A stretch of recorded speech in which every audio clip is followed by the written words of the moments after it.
Confidence, that belief in yourself, that inner knowing that you can take on the challenges of life, face the difficulties, and still keep moving forward. Confidence is not always easy to come by. In fact, for most of us, it takes time, effort, and a lot of trial and error to build. It's a process, a journey. And sometimes, without even realizing it, we sabotage ourselves along the way. We make mistakes that slowly chip away at our confidence, often without recognizing it. You see, it's not usually the big events that erode our confidence. No, it's the little things, it's the subtle habits, the quiet choices, and the mental traps we fall into day after day. And these seemingly small missteps can accumulate over time, leaving us feeling uncertain, insecure, and far less capable than we truly are. But here's the good news. These mistakes are fixable.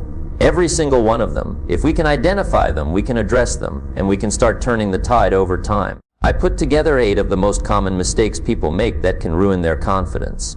These are mistakes I've seen over and over again, whether in my own life, in the lives of people I've worked with, or in stories from countless others. So as we go through each of these, I want you to keep an open mind. Ask yourself if you might be making one or more of these mistakes, even unconsciously. And remember, awareness is the first step to change. Once we see the problem clearly, we're already halfway toward the solution. Mistake 1 in comparing yourself to others. This is probably one of the most common mistakes that I see, and it's so easy to fall into this trap. We look around at the people in our lives, and what do? We start comparing. We measure our lives against theirs, and almost inevitably we come up short. We say to ourselves, why aren't I as successful as they are? Why don't I have what they have? But here's the thing, you're never seeing the full picture. You're only seeing the surface. And when you compare your inner life, your struggles, your challenges, your insecurities, to someone else's outer life, you're setting yourself up for disappointment. You don't see the battles they fought. You don't know the sacrifices they've made. You don't know what they've gone through to get where they are. All you see is the result, and you're comparing it to your journey, which is still unfolding. Comparison is a confidence killer. It's a thief that sneaks into your mind and robs you of your self-worth. It tells you that you're not enough, that you don't measure up, and that you'll never be as good as someone else. But here's what I've learned, your journey is unique. Your path is yours alone, and it can't be compared to anyone else's. When you spend your time focusing on what someone else has, you lose sight of what you're building. You lose sight of your own strengths, your own progress, and the things that make you special. One of the best ways to break the habit of comparison is to turn your focus inward. Instead of measuring yourself against others, measure yourself against where you were yesterday. Ask yourself, am I growing? Am I improving? Am I moving in the direction of my goals? If the answer is yes, then you're on the right track, and that's all that matters. Your only competition is yourself. You see, we're all at different stages in life. You might be looking at someone who's been working at their craft for 10 years, and you've only just started. It's not fair to compare their chapter 20 to your chapter 2. You've got your own story to write, and it's going to unfold in its own time. Be patient with yourself. So here's my challenge to you. The next time you catch yourself comparing your life to someone else's, stop and remind yourself of this truth. You are on your own journey. Their success doesn't take away from your potential. Their accomplishments don't diminish your value. Focus on your growth, your path, and what you're creating. That's where true confidence comes from. Mistake 20, seeking validation from others. Next, you have to stop seeking approval from others. It's part of human nature. We want to be liked. We want to fit in. We want to be accepted. But when your sense of self-worth is tied to the opinions of others, you're walking on shaky ground. You're giving away your power. And I'm telling you, nothing erodes confidence faster than constantly looking outside yourself for validation. Every time you rely on someone else's opinion to feel good about yourself, you're giving them control over how you feel. If they approve of you, you're on top of the world. But what happens when they don't? What happens when you don't get that pat on the back or the praise you were hoping for? Suddenly you start to question yourself. Maybe I'm not good enough. Maybe I'm not doing things right. And there it goes. Your confidence takes a hit. You see, the problem with seeking approval is that it's never enough. Even if you get it, it's fleeting, it doesn't last. You might feel great for a moment, but then you're right back to square one, needing that next dose of validation. It becomes a cycle, a dependency. And over time, it chips away at your sense of who you are. Because if your worth is based on what others think, what happens when their opinions change? What happens when the applause stops? You lose your footing. Now, don't get me wrong, feedback and constructive criticism are valuable. I'm not saying you should ignore the insights of others, but there is a big difference between seeking feedback to grow and seeking approval to feel worthy. And when you're constantly chasing approval, you're not living authentically. You're not being true to yourself. Instead, you're bending and twisting to fit into what you think others want you to be. And that's exhausting. It's a never-ending chase that leads nowhere. One of the most liberating things you can do for your confidence is to stop needing everyone's approval. Not everyone is going to like you. Not everyone is going to agree with you. And that's okay. In fact, it's more than okay, it's normal. You can't please everyone, and you shouldn't try to. What matters is that you're living in alignment with your values, your goals, and your truth. When you do that, you start to build a foundation of confidence that's unshakable because it's not dependent on anyone else. Early in my career, I had a lot of people telling me what I should do, how I should speak, how I should run my business. And for a while, I listened. I tried to follow their advice because I thought, well, they must know better than I do. But you know what happened? I lost my voice. I started to feel disconnected from my own message because I was so focused on trying to please everyone around me. It wasn't until I stopped seeking approval and started trusting myself that things really began to change. That's when my business took off, my confidence grew, and I began to connect with people in a much deeper way, not because I was trying to get them to like me, but because I was being myself. I was being authentic. So here's the key takeaway: stop giving others the power to determine your worth. Approval is nice, but it's not necessary. You have to approve yourself first. You have to be the one who decides that you're good enough, that you're capable, that you're worthy. And when you do that, something amazing happens. You start to attract the right people, the ones who see you for who you truly are, who appreciate you without you having to chase after their approval. Confidence is an inside job. It comes from knowing who you are and being okay with it, regardless of what others think. It comes from standing firm in your own shoes and saying, "This is who I am," and that's enough. Mistake 3I, negative self-talk. So the next time you catch yourself seeking approval, stop and ask yourself, why do I need this? What am I trying to prove? And then remind yourself, you don't need anyone's permission to be yourself. You're already enough just as you are. Next, stop talking bad about yourself. We all have that voice in our heads. Some people call it the inner critic, others might just call it their thoughts. But here's the truth: that voice, if left unchecked, can be one of the most damaging things to your confidence. The way you talk to yourself, the words you use, and the thoughts you entertain have a massive impact on how you feel about yourself. How often do you catch yourself saying things like, "I'm not good enough, I always mess things up," or "Why can't I ever get it right?" Maybe you don't say them out loud, but if those thoughts are running through your mind, they're quietly eroding your self-esteem. And over time, these small, seemingly harmless phrases start to shape your identity. You start to believe them. You see, the mind is a powerful thing. It believes what you tell it. If you feed it negative thoughts, it will start to look for evidence to back them up. It's like programming a computer. You input negative data and you get negative output. But here's the good news: you can reprogram it. You can change the script. But first, you have to be aware of what you're telling yourself on a daily basis. Because it's happening in the privacy of your own mind. You might think it's not that big of a deal. But make no mistake, it is. That internal dialogue is shaping your confidence, for better or for worse. Now, one of the biggest mistakes people make is thinking that if they're hard on themselves, it will somehow motivate them to do better. They think, if I criticize myself enough, I'll push myself to improve. But that couldn't be further from the truth. All that negative self-talk does is beat you down.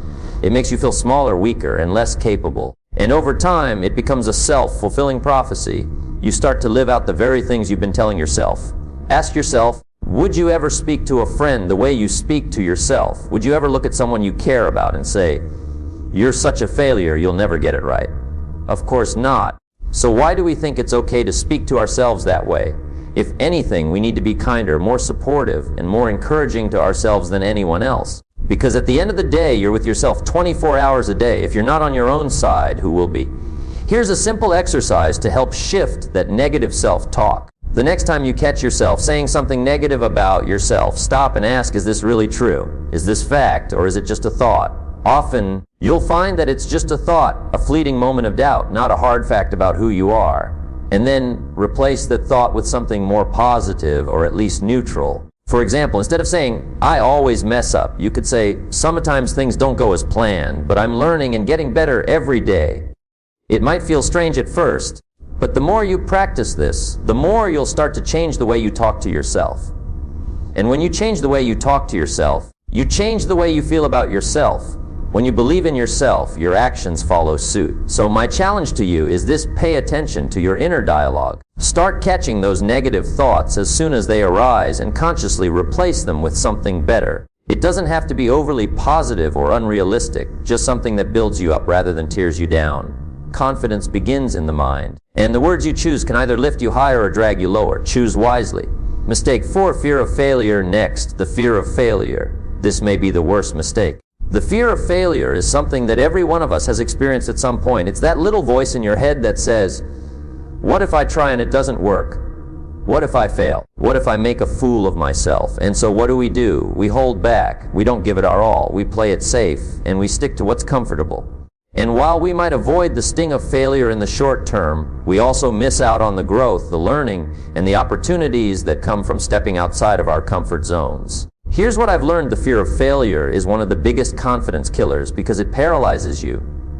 It keeps you stuck. It makes you second guess yourself before you even start. And over time, if you give in to that fear, you start to believe that you're not capable. You start to shrink your vision, lower your goals, and settle for less than you're capable of. And that does a number on your confidence because deep down, you know you're not living up to your potential. The problem with fearing failure is that it makes you focus on the wrong thing. You see, failure isn't the enemy. In fact, failure is a part of the process. It's something we all go through on the way to success.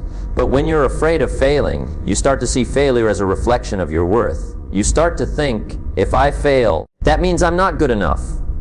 But I'm telling you, failure doesn't define you. It's what you do after the failure that matters. It's how you pick yourself up, learn from the experience, and keep moving forward. Here's the thing about failure: it's not permanent. It's just a moment in time. But if you let the fear of failure keep you from trying, that missed opportunity can be permanent. And missed opportunities chip away at your confidence far more than failure ever could.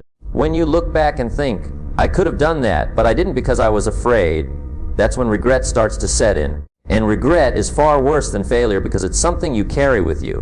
But when you try, even if you fail, you know you gave it your best shot. You know you stepped up to the plate, and that alone builds confidence. Now, here's a shift I want you to make when it comes to failure. Instead of asking, what if I fail? Start asking, what if I succeed? You see, the mind will always try to protect you from perceived danger, and failure feels like a threat to the mind. But what if, instead of focusing on the worst case scenario, you start focusing on the best case scenario? What if things go right? What if this attempt leads to your next big breakthrough? Shifting your focus in this way opens up new possibilities and allows you to move forward with courage rather than hesitation. One of my mentors once told me, you've got to fail your way to success. At the time, I didn't fully understand what he meant. But now I do. He wasn't telling me to go out and purposely fail, but rather to embrace failure as part of the process. You can't succeed without it. And every failure brings you one step closer to where you want to be. The problem is, too many people are so afraid of the discomfort of failure that they never even start. But here's the truth: the discomfort of failure is temporary, but the rewards of persistence are long-lasting. So how do you overcome the fear of failure? By taking action, that's right. Action is the antidote to fear. The more you do, the more you try, the less power fear has over you. You realize that even when things don't go as planned, it's not the end of the world. You're still standing, you're still learning, and you're still growing. And that builds confidence. Confidence doesn't come from never failing. It comes from knowing that even when you fail, you have the ability to get back up and try again. So here's my challenge to you: the next time you feel that fear of failure creeping in, remember this: failure is not the enemy. Fear is. Don't let fear hold you back from going after what you want. Take action. Embrace the lessons in failure. And know that every time you do, you're building a stronger, more resilient version of yourself. That's where true confidence comes from, not from avoiding failure, but from knowing you can handle it when it comes. Mistake 5. Hanging out with the wrong people. Next, you can't keep hanging out with the wrong people. Now, this is one of those mistakes that can sneak up on you because it's not always obvious at first. But I'm telling you, who you spend your time with can either build you up or tear you down. It's one of the greatest influences on your confidence. If you surround yourself with people who constantly criticize, doubt, or discourage you, it won't take long before you start doubting yourself. On the other hand, if you're around people who uplift, encourage, and challenge you to be your best, your confidence will grow naturally. So the question is, who are you spending your time with? You see, confidence is like a garden. It needs the right environment to grow. If you plant seeds in poor soil, they won't thrive, no matter how much potential they have. But if you plant them in rich, nourishing soil, they'll grow strong and flourish. The people you surround yourself with are like that soil. If they're constantly negative, judgmental, or unsupportive, it's like trying to grow in rocky, barren ground. But if they're positive, supportive, and encouraging, they provide the fertile environment your confidence needs to thrive. One of the biggest mistakes people make is holding on to toxic relationships out of habit or fear of change. These relationships can slowly chip away at your confidence, leaving you feeling drained and uncertain. I'm not saying you have to cut people out of your life entirely, but you do need to set boundaries. You need to be selective about who gets access to your energy, your time, and your thoughts. If someone is constantly bringing you down, it's time to limit their influence on your life. Surround yourself with people who believe in you, who see your potential, and who want to see you succeed. When you have people like that in your corner, your confidence will soar. They remind you of your strengths, especially when you're having a hard time seeing them yourself. Let me tell you about a man who changed me. One of the most powerful influences in my own life was Mr. Earl Shoaff. Mr. Shoaff was the kind of person who lifted me up, who saw potential in me that I didn't even see in myself at the time. He didn't tear me down or make me feel small. Instead, he challenged me to think bigger, to aim higher, and to believe that I could achieve great things. Being around someone like Mr. Shoaff changed the way I saw myself. And that's what you want in your life. You want to be around people who inspire you to be more, not less. But let's be real, sometimes the people who drain your confidence are not easy to avoid. In those cases, you need to learn how to protect your energy. You don't have to absorb their negativity. When they start in with their doubts or criticisms, remind yourself that their words don't define you. Their perspective is just that, their perspective. It's not the truth about who you are or what you're capable of. Keep your focus on your goals and surround yourself with people who reinforce that positive vision. One of the best decisions you can make for your confidence is to actively seek out mentors, friends, and peers who are where you want to be or who are on the same journey of growth. When you surround yourself with people who are striving for greatness, it rubs off on you. You start to see new possibilities, and you start to believe in yourself at a higher level because you're in an environment where success is the expectation, not the exception. So here's my challenge for you. Take a close look at your circle. Are the people around you building you up or tearing you down? Are they helping your confidence grow or causing it to shrink? If they're not supporting you, it's time to make some adjustments. You deserve to be surrounded by people who believe in you, who celebrate your wins, and who encourage you to keep going even when things get tough. And when you create that kind of environment, you'll be amazed at how much your confidence can grow. Mistake 6I. Not taking care of your self-confidence isn't just a mental game, it's a physical one too. If you're not taking care of your body, if you're neglecting your health, it's going to show up in your confidence. Your physical well-being is the foundation for everything else. And when you don't feel good physically, it's hard to feel good mentally and emotionally. Think about it, how do you feel when you're tired, run down, or out of shape? It's hard to stand tall, look people in the eye, and project confidence when you're not feeling your best.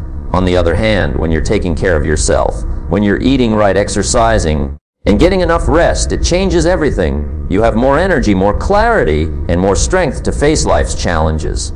Confidence starts with how you feel in your own skin. Now, I'm not saying you need to have the perfect body or be in the gym 5 days a week to have confidence. That's not what this is about. It's about self-respect. When you take care of your body, you're telling yourself, I'm worth it, I deserve to feel good. And that message, just like negative self-talk, affects your mind. It reinforces a positive self-image, which is key to building confidence. Here's something I've learned over the years: your body is your vehicle through life. It's the only one you've got, and if you don't maintain it, everything else suffers. Now, I know life gets busy, and sometimes taking care of yourself can feel like just another task on a long to-do list. But I'm here to tell you it's not optional, it's essential. You can't be your best self if you're running on empty. One of the most common excuses I hear is, I just don't have time. And I get it, we're all busy. But here's the thing, you make time for what's important. If you don't make time for your health now, you'll be forced to make time for illness later. And let me tell you, illness will wreck your confidence faster than anything else. When you're not healthy, when you're constantly tired or in pain, your world shrinks. It's harder to think big, to take risks, and to put yourself out there when you're just trying to make it through the day.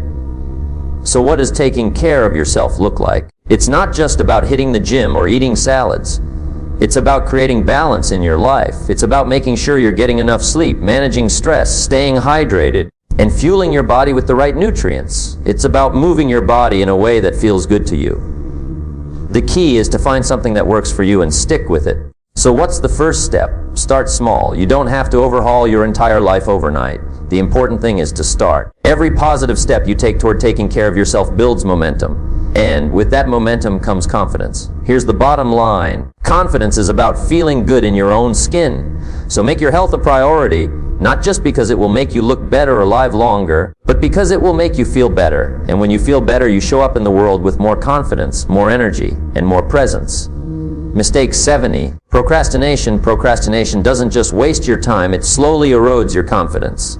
When you put things off, especially the important things, it creates a sense of unease. Deep down, you know you're not doing what you should be doing, and that nagging feeling can turn into self-doubt. You see, procrastination isn't just about laziness. It's often about fear of failure, fear of making mistakes, or even fear of success. We avoid tasks because they seem overwhelming, or because we're worried we won't do them perfectly. And what happens? We push them off until the last minute, or sometimes we don't do them at all, and then the guilt sets in, and with that guilt comes a hit to our self-esteem. It's a vicious cycle. The more we procrastinate, the worse we feel about ourselves, and the worse we feel, the more we procrastinate. Look, I've seen highly talented, capable people hold themselves back in life because of procrastination. It wasn't that they lacked the skills or the intelligence to succeed. It was simply that they couldn't overcome the habit of putting things off. And it's a habit, one that can be broken, but only if you face it head on. Here's what happens when you procrastinate. You're giving yourself a message, whether you realize it or not. You're telling yourself that you don't trust yourself to handle the task, that you're not up to the challenge, and that message seeps into your confidence. The more you procrastinate, the more you start to believe that you can't rely on yourself to get things done. And that, my friends, is a confidence killer. Because confidence is built on trust. Trust in yourself to follow through, to take action, and to handle what needs to be handled. Now, one of the biggest lies we tell ourselves when we procrastinate is, I'll feel more like doing it tomorrow. But look, tomorrow never comes. If you don't feel like doing it today, chances are you're not going to feel like doing it tomorrow either. So what happens? You keep putting it off, and the task grows larger and larger in your mind until it feels overwhelming. It's like a snowball rolling down a hill, getting bigger and more intimidating with each passing day. And by the time you finally get around to it, you're stressed, rushed, and not doing your best work. That's not how you build confidence. So how do you break the cycle of procrastination? It starts with taking action, small action. You don't have to tackle the whole mountain at once. Just take one step. Do one small thing. Because here's the truth, action is the antidote to procrastination. Once you start moving, even if it's just a little bit, you build momentum. And with that momentum comes a sense of accomplishment.